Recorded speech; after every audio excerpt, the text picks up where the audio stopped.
हां, नमस्कार. मी सोष्टे गुरुजी. माझे तुम्ही या चॅनलवर पूर्वी सुमारे 140 व्हिडिओ पाहिले असाल. या व्हिडिओमध्ये प्रामुख्याने शिक्षण, नोकरी, आजारपण आणि ज्योतिषशास्त्राची ओळख हे मुख्य टॉपिक आहेत. या टॉपिकमधनं मी त्या बाबी संदर्भात आवश्यक ते मार्गदर्शन केलेलं आहे. आता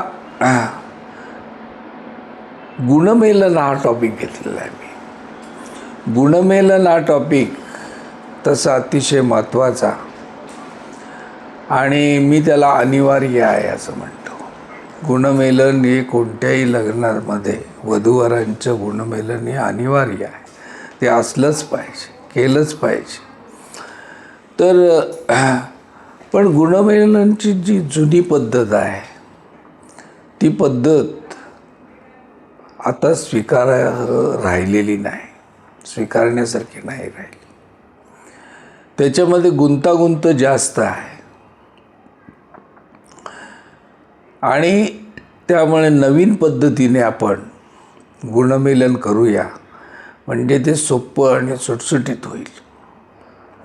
आता प्रथम गुणमेलनची मूळ पद्धत कशी हे पाहू.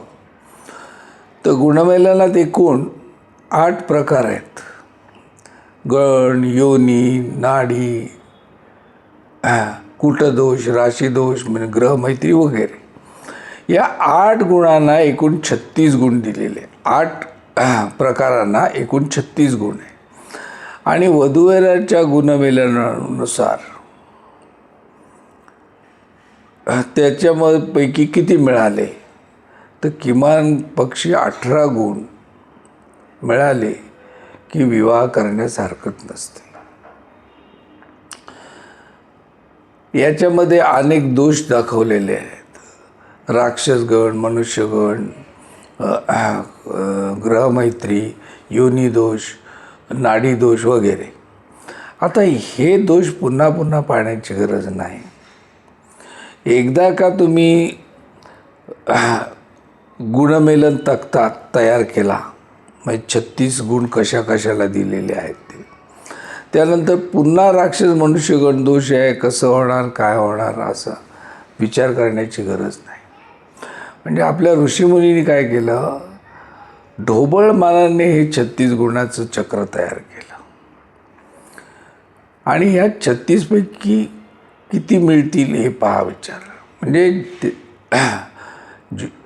पारंपरिक ऋषीमुनींनी काय केलं, हा विचार तुमच्यासमोर मांडला की तुम्ही काय करायला पाहिजे, कसं पाहावं वधूवर गुणमेलन.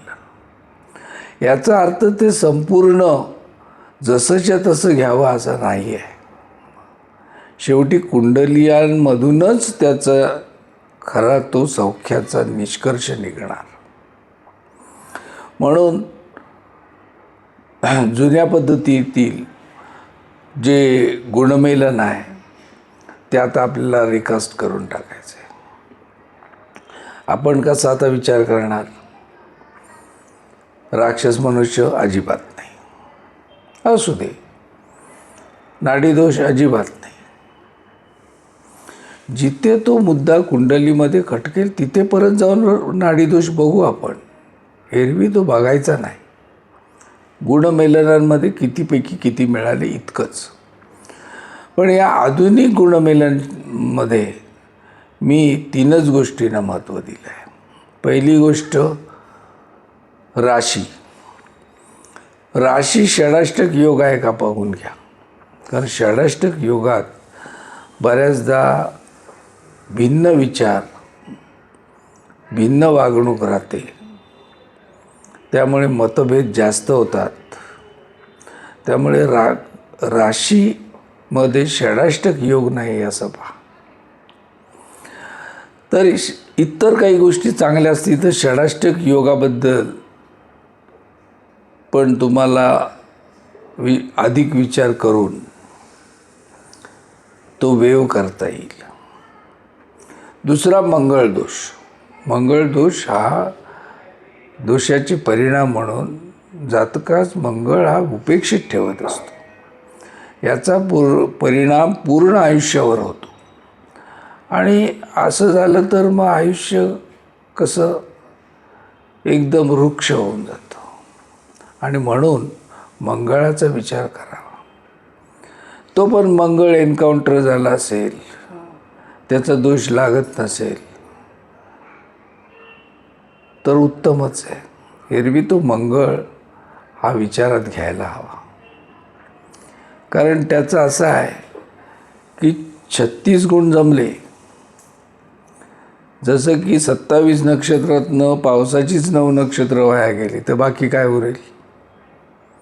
म्हणजे 36 गुण म्हणजे कुंडली अतिशय जमते, काही गोंधळ नाही असा त्याचा अर्थ नाही. मंगळा स्वतंत्रपणे बघायचा आहे किंवा आयुष्याचा वेध स्वतंत्रपणे घ्यायचा आहे. आणि म्हणून मंगळ दोष तुम्ही बघून घ्या. तिसरा दशा अंतर्दशा. याच्यामध्ये मात्र तुम्हाला इकडे तिकडे करता येणार नाही, त्या विचारातच घ्यायला हव्या. कारण विवाहाच्या तरुणपणी विवाह करत असताना महत्त्वाची वर्षे असतात. कामधंदा, नोकरी चाकरी सगळ्यासाठी, घरदार या सगळ्याचं निर्मिती या काळातच होते आणि त्याच्यात विवाहही होतो. त्यामुळे दशा अंतर्दशा अतिशय महत्त्वाच्या. एखादी आता वधूची दशा वाईट असेल आणि वराची चांगली असेल तरी एकमेकांना त्रास होतोच. कारण वधूच्या वाईट दशेचा वराला त्रास होतो, कारण ते एकत्र आहेत. तसाच उलट पक्षी वराच्या वाईट गुणाचा, वाईट दशेचा वधूला त्रास होईल. इथे आपल्याला काय बघायचं आहे की दोघांच्या दशा कशा आहेत. दोघांच्या दशा चांगल्या असतील चांगलं होईल, दोघांच्याही वाईट असतील तर अतिशय खडतर प्रवास होतो. आणि मग त्यावेळी आपल्याला आधीच विचार करावा लागतो, काही रेमेडीज शोधाव्या लागतात. हे सगळं करण्यामागे उद्देश असा आहे की आयुष्यामध्ये खडतर दिवस भोगून संपवायचे, उपायाने संपवायचे की कसे संपवायचे यावर निर्णय घेणं. दुसरी बाब अशी आहे, काही लोक म्हणतात लव्ह मॅरेज आहे. लव्ह मॅरेज झालं, हो तर कुंडली कशाला बघायची. लव्ह मॅरेज झालं ठीक आहे, ते होणारच आहे. समजा झालंच तरी देखील कुंडली महत्त्वाची. कारण कुंडली तुम्हाला आयुष्याची दिशा दाखवत असते, बरे वाईट दिवसाची माहिती देत असते. कोणत्या उणीवा आहे याच्यावर काय उपाय हे ऋषीमुनींनी सांगितलं आहे, त्याप्रमाणे उपाययोजना करता येते. त्यामुळे लव्ह मॅरेजवाल्यांनी कुंडली बघू नये हा समज चुकीचा आहे. कुंडली बघा ना, एकाला मंगळ आहे दुसऱ्याला नाही, असू दे, दोष राहिला पण तेवढा दोष राहिला त्याच्यावर उपाय केला. पण बघायचंच नाही असा अट्टहास नको. म्हणजे अशा रीतीने ही जी कुंडली गुणमेलन आहे ते अतिशय महत्त्वाचं आहे. आणि 3च मुद्द्यावर तुम्ही कुंडली पहा. पहिलं सांगितल्याप्रमाणे मंगळदोष, दशा अंतर्दशा आणि षडाष्टक योग आहे का, एवढ्यावरूनच तुम्ही कुंडली पाहून किमान गुण जरी 18 आवश्यक असले तरी 10 गुण असले तरी चालतील.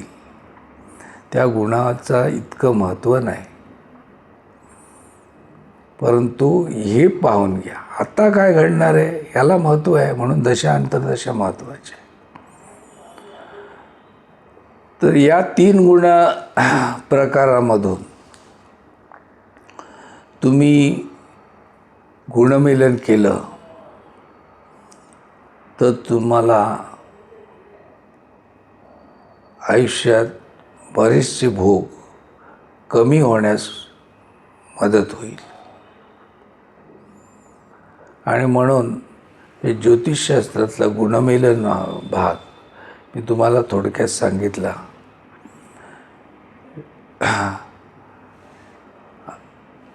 आता हा व्हिडिओ मी पुरा करतो. धन्यवाद.